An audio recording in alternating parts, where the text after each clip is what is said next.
Tuesday, April 21st, 2026, AGNDD Intelli Report topic. Louisiana killer's threats to himself and others hinted at future violence. Please pardon any visual and informational inaccuracies in this partially AI-generated article-based video. Louisiana killer's threats to himself and others hinted at future violence. Shamar Elkins had been suffering severe mental health problems, his family said. His deadly rampage, which killed 8 children, has profoundly scarred a community facing rising domestic violence.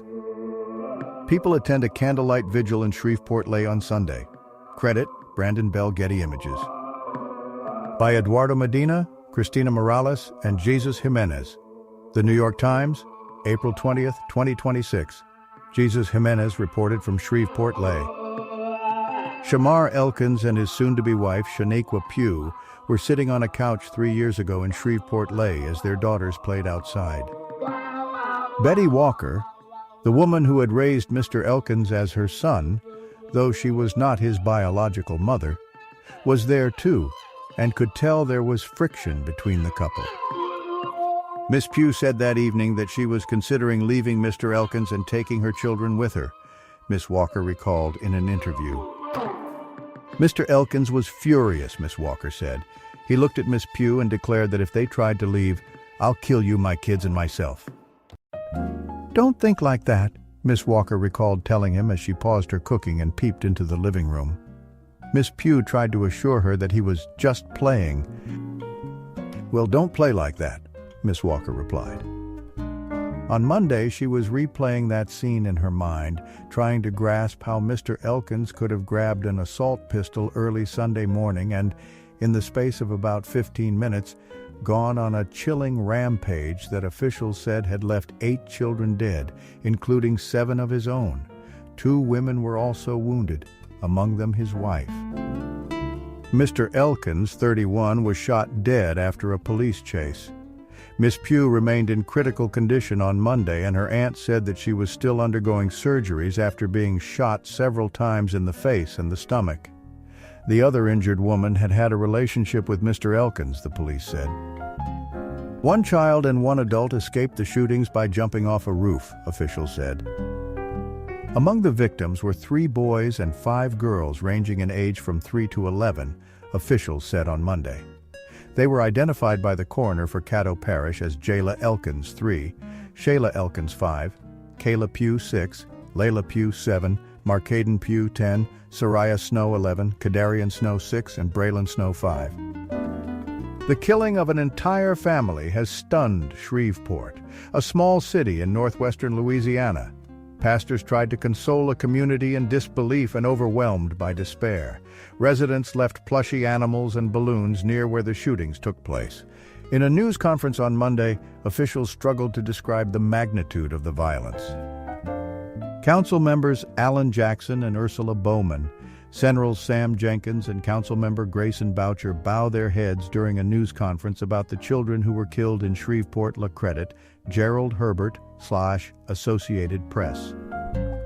It will be written in the pages of history as one of the worst days in Shreveport, said Chief Wayne Smith. Henry L. Whitehorn, the sheriff in Caddo Parish, described it as the most heartbreaking tragedies that we have ever witnessed. Both the city and parish, Louisiana's equivalent of a county, have seen a rise in domestic violence cases recently. Last week, the sheriff's office opened a new domestic violence unit where victims could seek help and legal assistance. "I don't believe any of us could have imagined that only days later our community would be shaken," Sheriff Whitehorn said. The investigation remains ongoing, and officials did not attempt to explain why Mr. Elkins decided to kill the children. But Chief Smith said the shooting erupted as a domestic dispute, and that domestic violence typically extends over a period of time. In interviews with the New York Times, Mr. Elkins's relatives, including his biological mother, Mahalia Elkins, and his stepfather, Marcus Jackson, said he had had mental health problems and had recently expressed suicidal thoughts. In an interview on Monday, Miss Walker offered a more detailed account of Mr. Elkins's spiraling mental state. In hindsight, the episode on the couch may have been a warning sign of the danger that Mr. Elkins posed to his family, but Miss Walker said that she took his words at the time as hyper-masculine hubris, uttered without much thought. "I never thought, and nobody ever told me, that he would go through killing himself and killing these kids," Miss Walker said, her voice hoarse after spending a restless night in tears.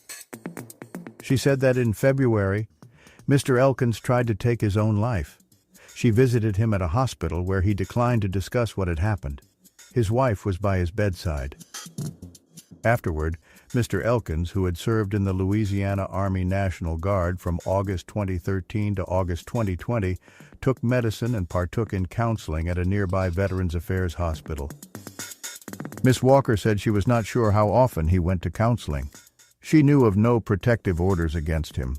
She added that Mr. Elkins and Miss Pugh had previously accused each other of infidelity, and that much of the tension in their relationship was tied to financial struggles.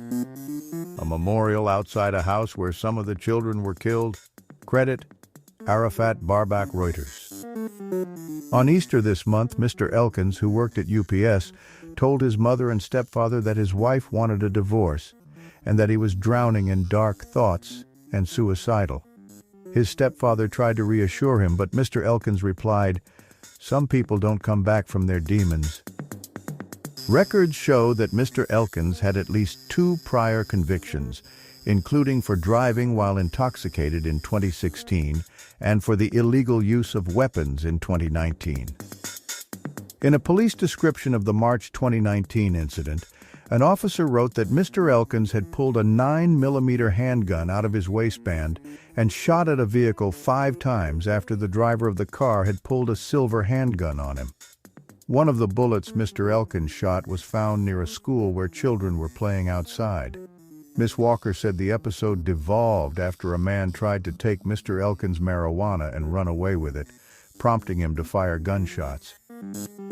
Miss Walker said her son had few friends. Some neighbors of the family said they didn't know anything was amiss. Freddie Montgomery, 72, who lives across the street from where the shooting began, said the Elkins and Pugh family were new to the neighborhood. His brief interactions with them, he said, were normal. The children played in the yard, and he sometimes waved at Mr. Elkins.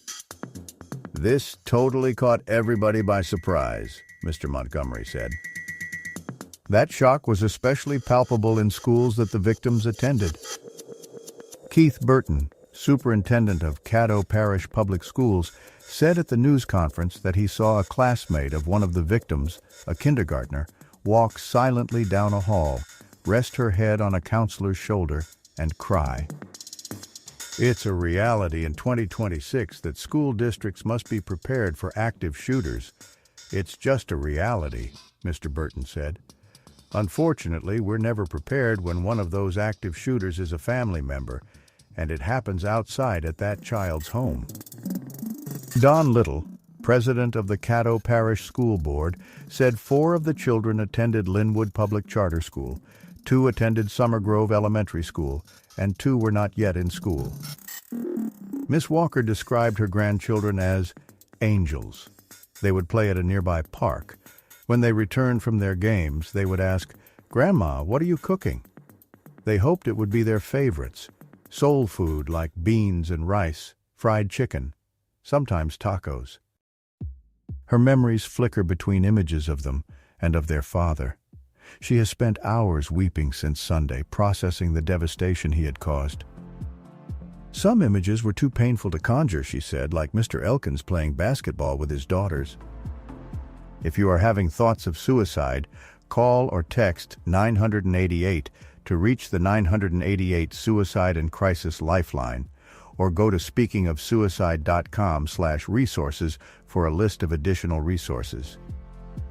Kitty Bennett, Georgia G., and Kirsten Noyes contributed research. Billy Witz contributed reporting. Eduardo Medina is a Times reporter covering the South. An Alabama native, he is now based in Durham, North Carolina. Christina Morales is a national reporter for the Times. Jesus Jimenez is a Times reporter covering North Texas. He is based in Dallas. Thank you for watching this AGNDD and Telly report, dear viewers. Please like, subscribe, and click the bell button to get notified during new uploads. And make sure to tune in next time. Stay safe and healthy. Cheers!